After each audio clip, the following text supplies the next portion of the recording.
เอาก็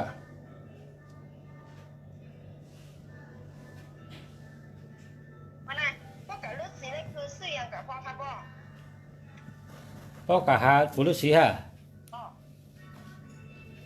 ท่านชื่อหมักจอกตั้งหมอกสองเมียวแกป้อมใครชื่อหมอกก็ชื่อแพงแต่งจังได๋แกแพงแต่งเพิ่นไตเต้นหอมเฮแพงแต่งเฮแล้วก็หมักจอกเฮแล้วก็หมอกให้กันนั่นน่ะ มีหยังตามเบี้ยมีเนื้อปลาได้อย่าไปเอาก่อนนะเพิ่นกินไงอ๋ออ่ะแล้วไหนอันเดยวได้พิมพ์มาเจอหือไหนครับลูกค้าเดี๋ยวพิมพ์ขอโทษสักเปล่าอ่ะเอ่อเมวังเขาพระราชาเมวังไหนแกเขาพระราชาอืมครับครับอ๋อพิมพ์มาว่ากันครับเขาพระราชาฤาษีฤาษีเขาพระราชาเมวังพระราชาเทวา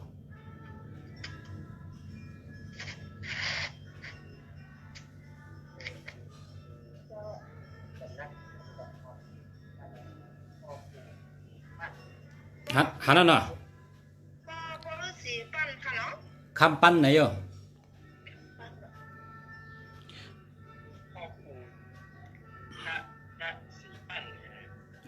มันเป็นเจ้าโยเพราะว่าอันเจ้าที่หนึ่งนั้นดอนเอาลูกก็ติดน้องกันน่ะน้องใจกันน่ะ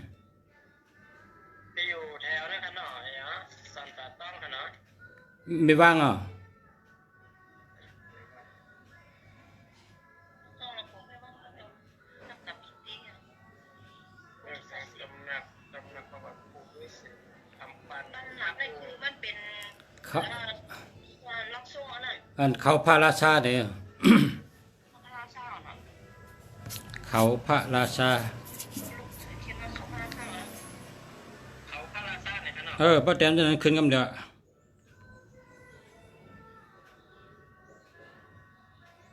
เป็นสีร่างทรงว่ามีฐานเป็นร่างทรง มันใจร่างทรง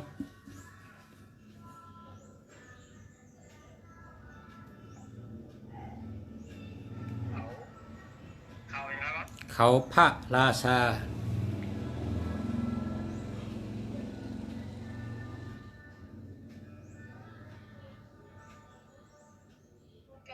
เขาพระราชาอย่างไรกันครับไม่ ไม่วางเขาพระราชาก็ขึ้นนั่นน่ะอำเภอไม่วางเลยนะก็บอกว่าสำนักสงฆ์เขาพระราชาเนี่ย สำนักสงฆ์จะปู่ฤาษีคำปั้นเนี่ยปู่ฤาษีคำปั้นเขาพระราชาอำเภอไม่วางเนี่ย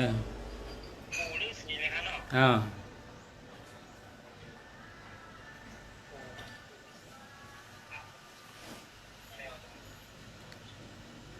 ฮันนั่นน่ะแกมันคือมาติเก่าเนี่ยเนี่ย เป็นไม่ว่างอ๋อก็ไม่ว่างได้แม่นะก็ไม่ว่างเขากับไม่ว่างได้ผมได้กัดจมต้องเนาะผมได้กัดจันบัดต้องกับไม่ว่างได้สำนักสงฆ์เขาพระราชาเลขที่572หมู่7บ้านใหม่แล้วตำบลจอมเป้าอำเภอเมว่างเหรอเนี่ยเจออันปู่ฤาษีฮะมันมีพระสงฆ์มียานมีแต่ปู่ฤาษีอะไรแค่เพจส่งมาลูกกับคนอุตสาหพิมพ์เลยมันชอบหาขึ้นมาหาเรามาหาผมในตาหาอ๋อวันไหนอุตสาหพิมพ์มาส่งมาในเราอุตสาหกำลังเด็ดติ๊กต่อค่ะครับเขาพระราชากำนัดเต็มเต็มนะ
ลูกเก๊กกว่าที่น่าเราจำในเงื่อนถึงเงื่อนคออ่ะ เอาเดี๋ยวมาฮะ ลูกกว่าที่น่าเรา มาเบิ่นก็ตึกขันตัวเดียวนี่ได้มันนี่ก็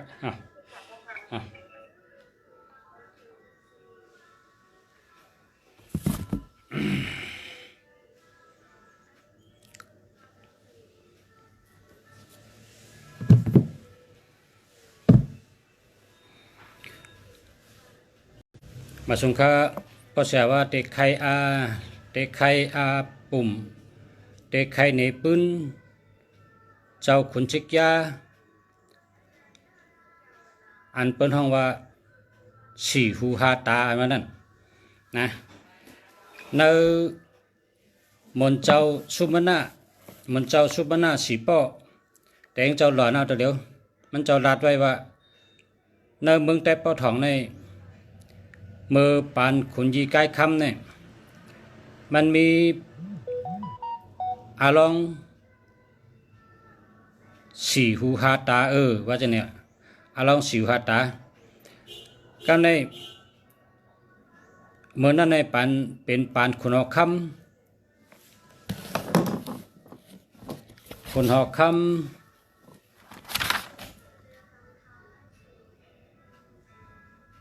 ทาตุมตีเนี่ยว่าปานขุนหอกคำทาตุมตีอุบวันกินเมืองก็ในจำขุนหอกคำทาตุมตีเนี่ยมีลูกยิงสาวก้อนหนึ่งห่างเดียนะกำในจำลาดว่าป้อเผยใครเป็นดุกข่อยเนี่ยเตไลเฮ็ด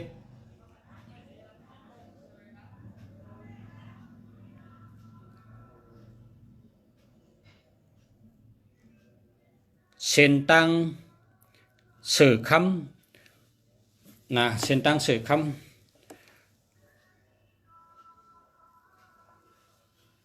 เตียวตีวัน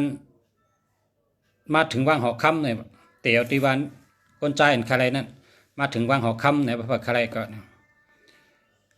กำในคนในเมืองในเผก็ว่าโอ้เผได้กล่าวคำก็เลยนำเป็นนั่นมันหือมีไรด่าเนี่ยแต่ให้สื่อเส้นตั้งคำตั้งแต่เฮิรนเบาเมื่อต่อเฮิรนสาวเนี่ยมันมีเผเนี่ยว่าการในข่าวในถึงกว่ากูวันกูเมืองกับในข่าวเงาในจังถึงกับที่ตุ๊กตาก้นผานก้อนหนึ่งมันข่าวปอมไม่ลุกในเฮ็ดกินโยตันเฮ็ดหาเคหาพื้น หาหมอกหาตองขายกินเตี้ยงต้องไงก็ในแมงก็ตายอ่ะก็ในปองในซ้ำตายแทงอ่ะปองในตายเหี่ยวก็มือปองแต่ตายในปองสั่งไว้ลูกใจว่าเพราะเก่าตายเอาใน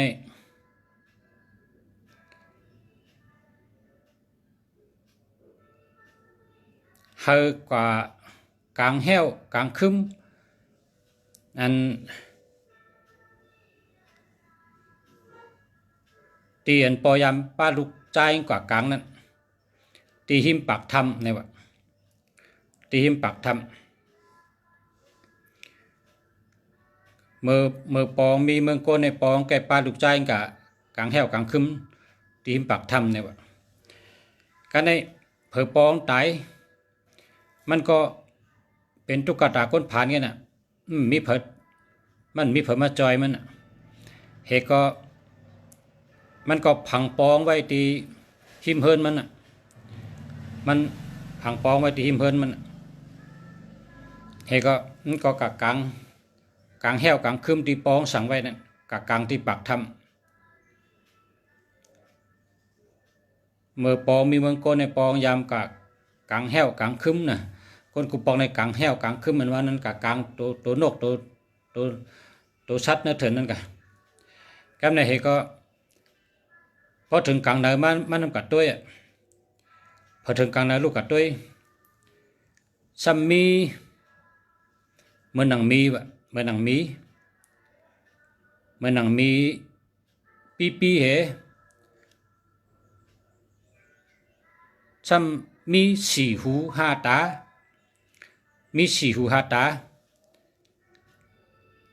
กันใน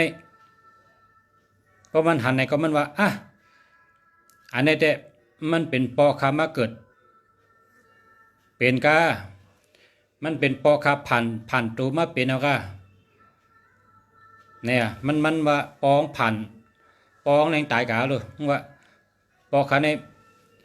ผ่านช่างมาเป็นมีเนี่ยก็ได้มัดเอามือไว้ที่เฮิรนกันกันในมันมัดมีนั่นเหี่ยวเอามาไว้ที่เฮิรนมันมีก็เป็นมีอ่อนเนี่ยกะเนี่ยเป็นมีอ่อนเนี่ยนะมีสี่หูห้าตามันก็เอามาถึงที่เฮิรนเอาไอ้สังปันกินก็มันกินให้เมียวเอาไอ้สังปันกินก็มันกินให้เมียวเรื่องอีหังก็มันกินนอนรับอุดเนี่ยนะนอนรับอุดติ๊กเนี่ยวะนอนรับอุดติ๊กกันในพอกลางคืนในมันกัดน่ะเนาะพอกลางคืนในกัดน่ะมันนำเสือไผ่เหี่ยวเขเอาฐานไผ่เหลียงในกับไว้จำหิมแมงสีหูหาตานั่นกันในอันแมงสิวหาตานั่นทำกินกินฐานไผ่เหลียงนั่นกินฐานไผ่เหลียงมันว่าตั้งกินต่างเบี้ยวบนเด้งซ้ำกินหมากไม้ก็กินข้าวก็กินซ้ำกินฐานไผ่เหลียงเอาละกันในเขาเอาป้องมักมันก็ปั่นกินเหี้ยวกันในมันก็เสิร์ฟพื้นแทงมีฐานไผ่เหลียงน้ำเขบันแทงมันก็กินแทงมันกินแต่พออิ่มกันในมันก็มือนอนพอนอนในพอกลางในลูกมาในแมงสิวหาตาในขี้ออกมาเป็นคำในเป็นขี้เป็นคำในเป็นกองกันในมันว่าเสือช้ำขี้ออกมาเป็นคำละก็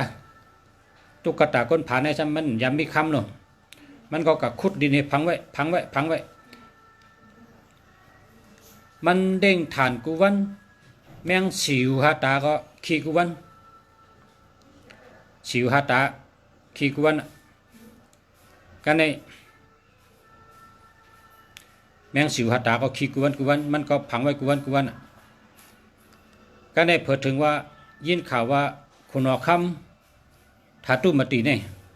ว่าพอเผยใครเป็นทุกคนก็ให้เอาคำเสือตั้งมาย้อนเอาเนี่ย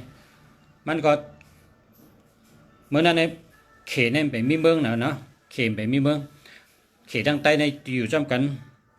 เป็นเจ้าเคยเรียกเหมือนกันไง cái này cả trang khỉ mà hết vậy hớp khỉ này sụt kín trang khốt hong khốt khu cái nằm ra nàyเขาแก่น่ะคูรองคูดคูใครจ้างหาจ้างให้เขาได้เฮ็ดปันเนี่ยว่ะเขาได้เจอสู่คุดเส้นตั้งเนี่ยตั้งแต่เฮือนเขาในเมื่อถึงวังหอกคำถ้าตุ้มมาตีบ่เนอเนี่ยว่ะแต่คุดที่ช่างคุดเที่ยวก็เอาคำนี่ให้ป้อยางกับอะไรก็ให้ยาคำอ่ะยางกับที่ใดก็ให้ยาคำให้เนี่ยแค่นั้นให้ก็ต่อถึงว่าหอกคำนั่นเนี่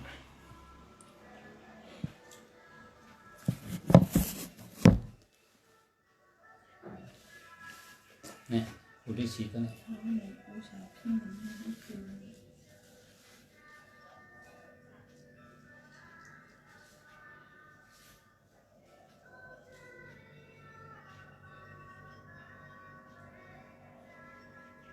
มีแผนที่ไหม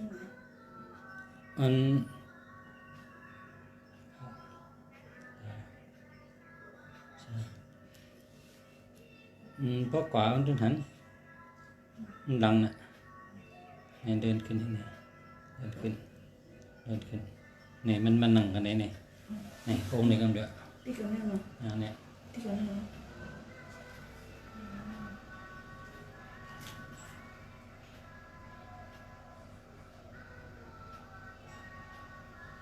บอกปุ้นช่างเตตีพระราชาเนี่ยเป็นองค์เลยนะเนี่ยที่เขาไปกับไว้ในองค์เนี่ยโมเดลน้องใจมันอยู่นะน้องใจมันอยู่เป็นเพชรไปเท่าไหร่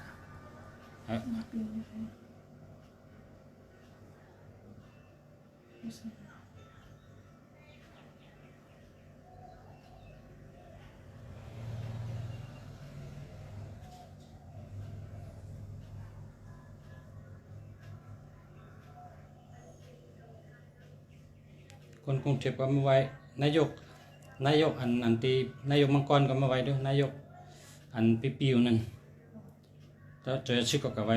เจอชื่อก็ดู15,000กันอันนี้นี่ครับเท่ากับ100ในเนี่ยที่สีคำปั้นในคำปั้นองค์นั้นนะ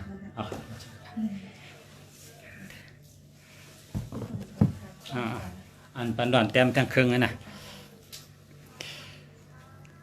การในเปิ้นจังเขมาเฮ็ดเส้นตั้ง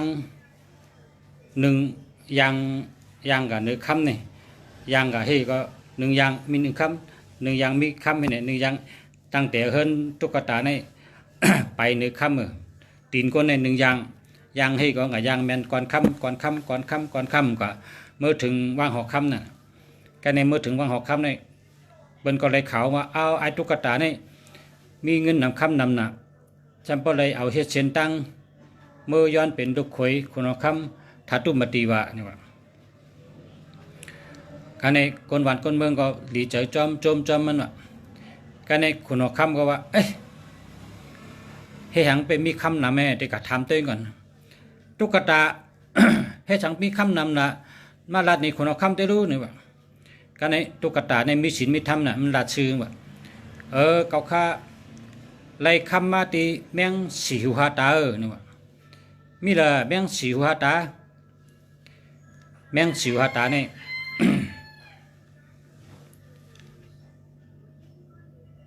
กินทันมีแหลงขี้ออกเป็นคำก็ในขนคำในซ้ำเราพายใหญ่เนาะขนคำในเราพายใหญ่ว่าเฮาก็ใครมีแมงสีหัวตาเนี่ยเป็นกะย้อนกันละเนี่ยข้ากะเลยมาดีทำบนนี่ทำไม่ดีทำหลายใกล้คำลอยขุนยี่ใกล้คำบนนี่ว่าการนั้นมีทำเฮกะย้อนที่ปักทำนั่นน่ะกำในขนคำในกะย้อนเอาคำที่เนื้อทำกะย้อนกะไว้ที่ทำให้ได้ย้อนแมงสีหัวตาเนี่ยว่าแมงสิวหัตตาการในคนเอาคำเข้าก่อนแล้วทำนั่นหล่มไปเถอะทำปิกเป็ดพางออกแล้วออกมาเลยกำในจำมันว่า คุณเอาคำในมีเมเจ็ดก็มีเมเจ็ดก็การในจำเมก็เลยกว่าก็กะไวกะย้อนกะต้องปานไรคำในคุณเอาคำว่าถอดเชื้อถอดโคเฮ อย่าเป็นนุ่งโคมาไว้เนี่ยว่าพายก็หัดถอดมันเป็นเนื้อลอยเนื้อทำน่ะเป็นโกด้วยเป็นโกผีน่ะพายก็หัดถอดให้ก็การในมีก็ที่เจ็ดเนี่ยมีก็ที่เจ็ดเนี่ยมีน้อยก็ที่เจ็ดเนี่ยมันมีเจ็ดก็ถอดหมดถอดหมดมันก็ช่างปล่อยตัวแรงลายกายกับไว้การในผีทำในไข่โค ผีทำในไข่โคการในป้องโคเนี่ยก็ทำในปากอาให้เนี่ยนะป้องตุบชบให้เนี่ยก็ทำปิกไว้เนี่ยป้องโคในชบซ้ำอาให้เนี่ยนะการในป้องทำโคเนี่ยก็คุณเอาคำบอลเรียนออกมาคำเดียวคุณเอาคำบอลเรียนออกมาขึ้นเอาออกมาป้นออกมานอกทำให้ก็มาลาดว่าเมก็ที่เจ็ดเนี่ยขาดอาศักมันเนี่ยมันก็ขึ้นเอาเมก็ที่เจ็ดเนี่ยมาขึ้นเป็นนางจุ่มใจเมืองนางข้างหอยมันก็ไหลหังมาขาย้อนก็ไหลหังอันแมงสิวหาตาในสืบปืนเตในเจ้าเสียสุมนาวาแต่มันจะมีครับมันเป็นคนชิกยาครับมันเป็นคนชิกยาตั้งใจมาปันไอตุกตาเนี่ยเป็นคนชิกยาครับคนชิกยาผ่านมาปันไอตุกตาเนี่ยเป็นก้นดินอ่ะเหตุการณ์เด้งปอเด้งเมมันเป็นก้นชื่อโยถึงเมงตายก็มันก็ลุ่มลาเหถึงปองตายมันก็ลุ่มลาเห มันเป็นก้นชื่อก้นโยมันเป็นก้นดีหักปอหักเมและเป็นคนชิกยาผ่านมากอะแมงสีหูหาตาเนี่ยพอเฮ็ดทางในก็เฮ็ดเป็นจังหนังว่าเป็นคนใจเป็นคนชิกยานั่นน่ะมีสีหูหาตาเฮ็ดจังได๋วะนะสีหูหาตานั่นแหละกำในเมื่อเดียวในมีเนื้อผืนปีผืนจ้ำกูปอกไม่เปิ้นเตรียมไว้เนื้อเบอร์ปีเบอร์ฐานเนื้อกูปอกแต่ตัวเดียวในมีเนื้อหลีกหลงมีเนื้อหลีกหลงก็ในก้นอันอับปุ่มในเปิ้นไข่มาน่ะเป็นปืนมันในเปิ้นไข่มาปาน10ปานตั้งแต่ปานคุณจีใกล้ค้ำมาถอดเดียวก้นเท่าในหมอกไข่กูก็เอาปุ่มแมงสิวหาตาเนี่ยพอเป็นก้นเท่าก้นเก๋ในเขาหมอกไข่กูก็เพราะว่ามีเนื้อหลีกตาลาหลงเฮก็หมอกไข่ในกันกูก็ก้นเท่าเนี่ยนะลองปืนแมงสีหูหาตาเนี่ยหมอกไข่กูก็นั่นแหละ เขาเป็นคนชิกยาค่ะแมงสีหูหาตาเป็นคนชิกยาผ่านมาปุ่นตามาไอตุ๊กตาเนี่ยเฮงมันเป็นก้นฮูเกจูนั่นน่ะมาถอกมันให้บ่เป็นสัตเทนั่นน่ะคนชิกยามาค่ะก็ได้เมื่อเดี๋ยวในเปิ้นกะทำบนเจ้าเขาว่าแมงสีหูหาตาเนี่ย เนื้อตาลาก็มีเนื้อลิกเบอร์ปีว่าทานก็มีเนื้อลิกหลงก็มีมันป่องว่าจังหือค่าแมงสีหูหาตาแน่นี่ว่าก็ในภาษาใส่ในภาษากรรมครับแล้วเป็นเครื่องมือตัวอย่างเนี่ยใบพระได้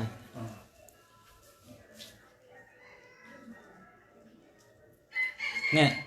เอาได้กันเลยเนี่ยองค์ในกำเดียวเจ้าค่ะ เปิดนั้นหายไปเด้อ เบี้ยค่ะเดี๋ยว หายหันขึ้นหน่อยนั่นองค์นั้นฤาษีคำปั้นนี่นะ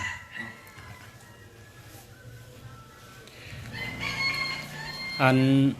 มนเจ้าเขาว่ามันเป็นอาปุ่มในศึกปืนมันเตะมีเตียวแป้งสิวตาในมีเตียวก็เปว่าคนเขเขาก็ไว้น่ะคนเขเขาก็นับถือน่ะแมงสิวตาเนี่ยแล้วก็พี่น้องใต้เขาก็มีนาฬิกหลงมีนาฬิก6แหลงกาก็มี12แหลงกาก็มีมันเป็นอาปุ่มใต้เขาอันมีมาแต่เมื่อก่อนเมื่อมึนเนี่ยว่า กำในซ้ำอาทิตย์เป๋เนี่ย เฮาเนอปันพระเป็นเจ้าในเพราะว่าพระเป็นเจ้าป่อมาในก็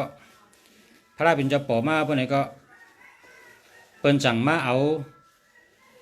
เข้ากันทั้งศาสนาพุทธพระเป็นเจ้าว่า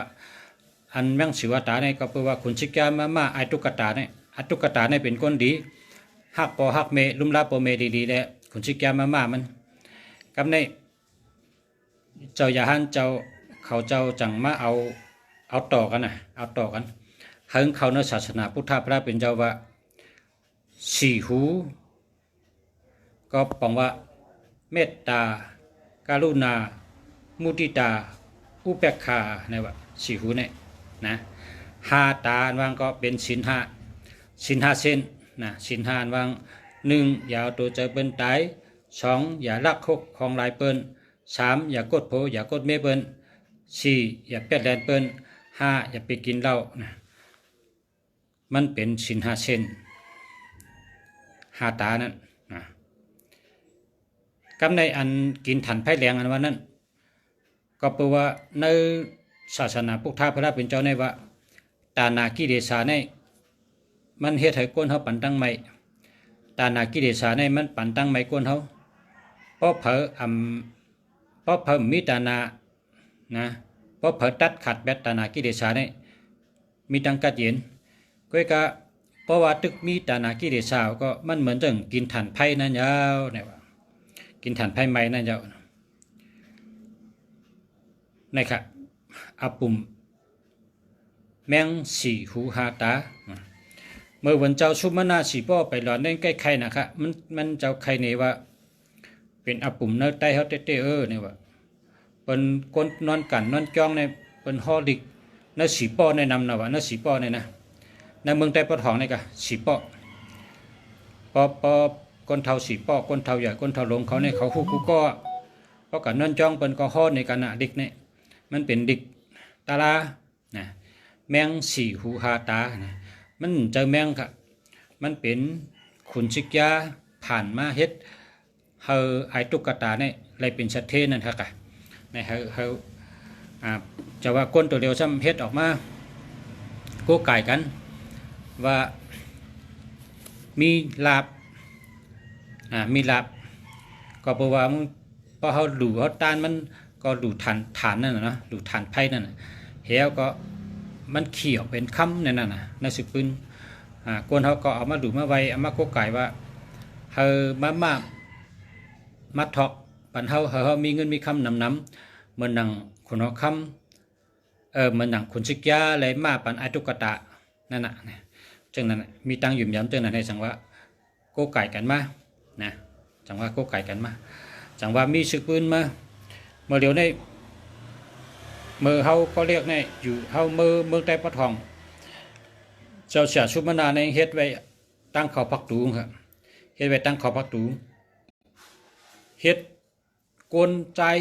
ปีหนุ่มปุ่มโทนายาวนะหวานหูในเฮ็ด4อันตาในเฮ็ด5ตานะเป็นคนใจปีหนุ่มเฮป้าไว้ตีหัวพักตูงคือ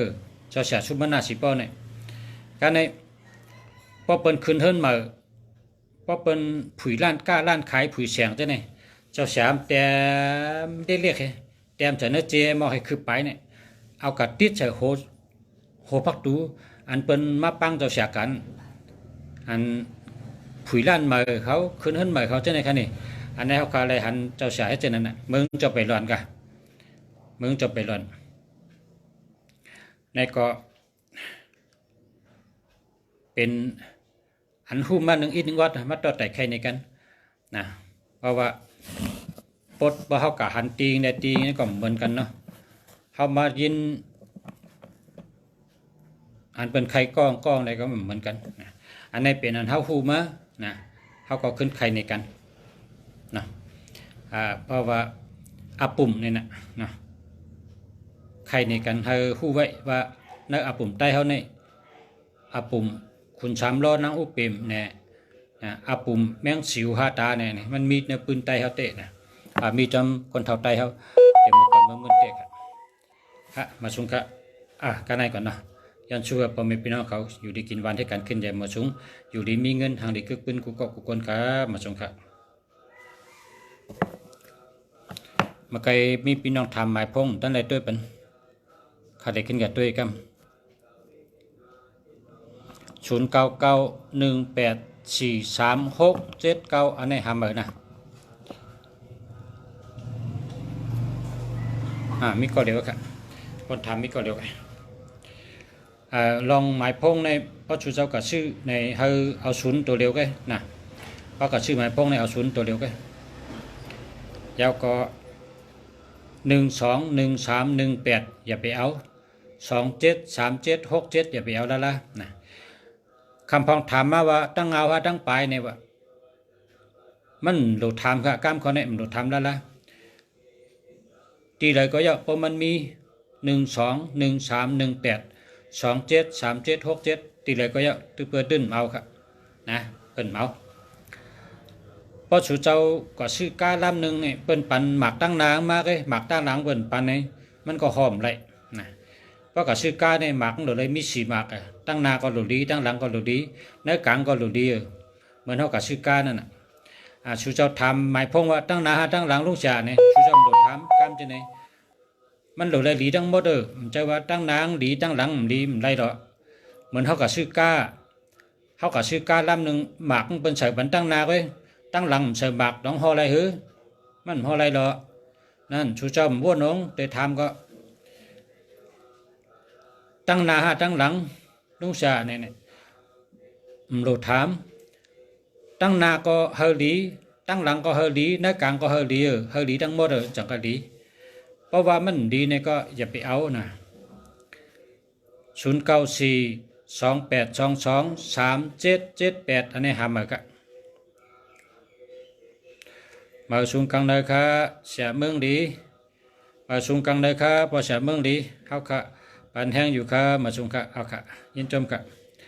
0925669294อันนี้เดียวอันนี้ได้ดีเต้ๆค่ะ25เป็นก้นหาปิญญาตั้งหูเฉยตัว92เป็นก้นเจรีเป็นก้นหางดี56เป็นก้นมีเป็นสัตเท66เป็นก้นเกี่ยวตัวเกี่ยวเจอเกี่ยว69ได้เงินดี29เป็นก้นหมอเจรีหมอกับศึกอันลองดีลองงาม94เป็นก้นออกอดีหยานดี44เป็นก้นตีหมออุบหมอลาดหมอกับศึกก้นตั้งนำค่ะขับใจค่ะยินจมค่ะขับใจค่ะยินจมค่ะขอบใจค่ะสบายดีขอบใจค่ะ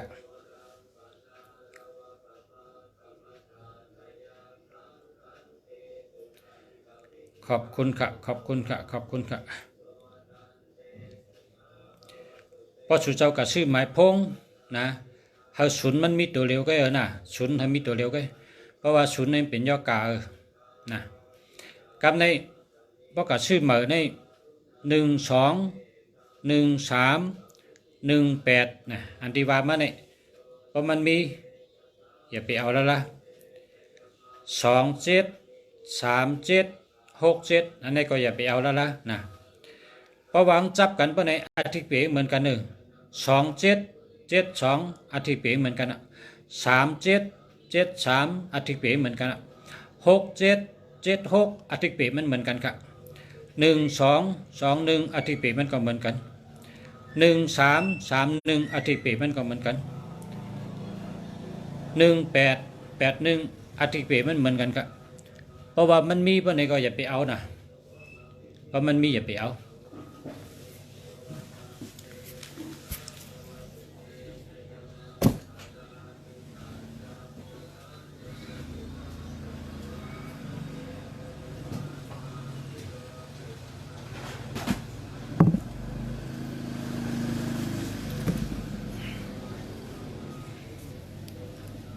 นี่มามีมาให้มันเนี่ยเอามาไว้เอามาไปตีนังมาในกำไตเขาว่ามาเงินมาคำเนาะ การไตหว่ามาเงินมาคำมาในมันแก่นแข็งแห้งเจอแก่นแข็งแห้งตัวแก่นแข็งเนี่ย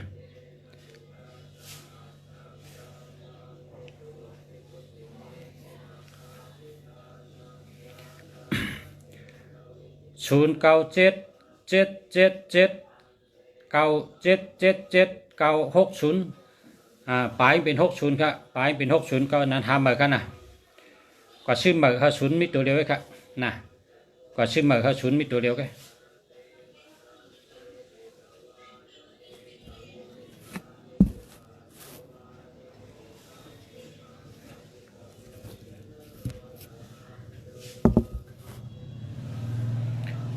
อันนี้เป็นต้องนะ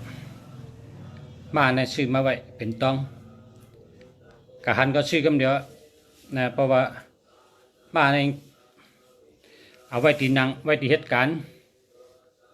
นะมาเงินมาคำ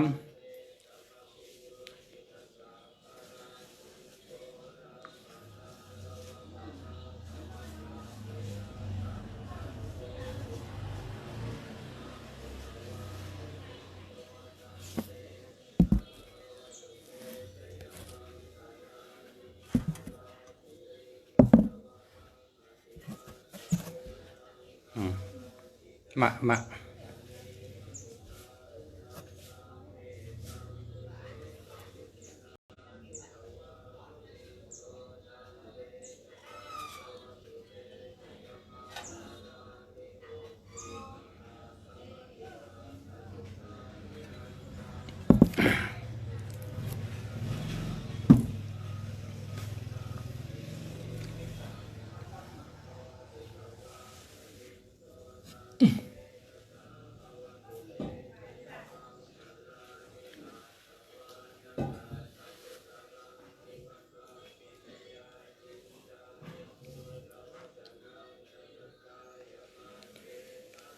พ่อแม่พี่น้องเขาพอใครหมายพงดีนะ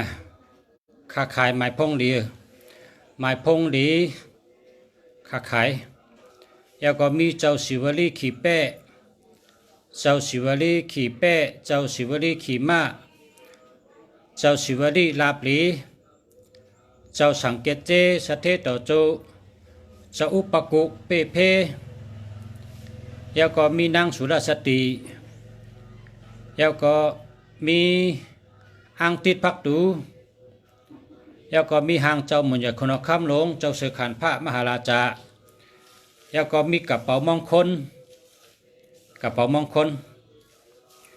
เพราะใครชื่อกระเป๋ามงคลแล้วก็อันเสนอมันเนาะห้องเงินนะไหลป้าเนกกระเป๋ามงคลครับเฮามีเงินมีคำนำเฮาเลยเจอของดีเฮาเลยเจอของดีเฮาเลยโคสองดีเนาะเฮาเลยเกี่ยวเฮาเลยโลนี่ก็กับสิบมากขนาด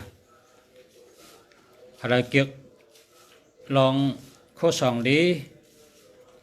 เวอร์มงคลเนี่ยโคสองวัตถุมงคลเนี่ยนะกระเป๋าเงินมงคลเนี่ยใช่ไหมกับสิบมากขนาด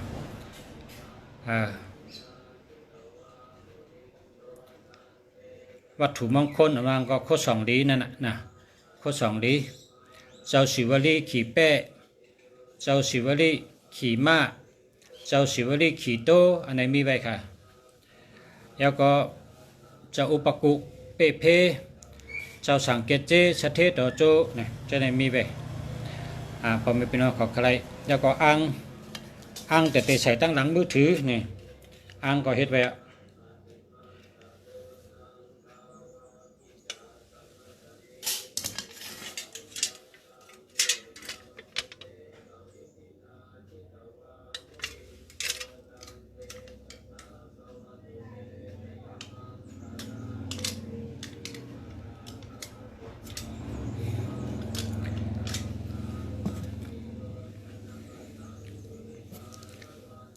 มาส่งค่ายันชูให้พ่อแม่พี่น้องผู้ทำยินกูก็กูคนยันให้อยู่ดีกินหวานเหตุการณ์ขึ้นใหญ่มาสูง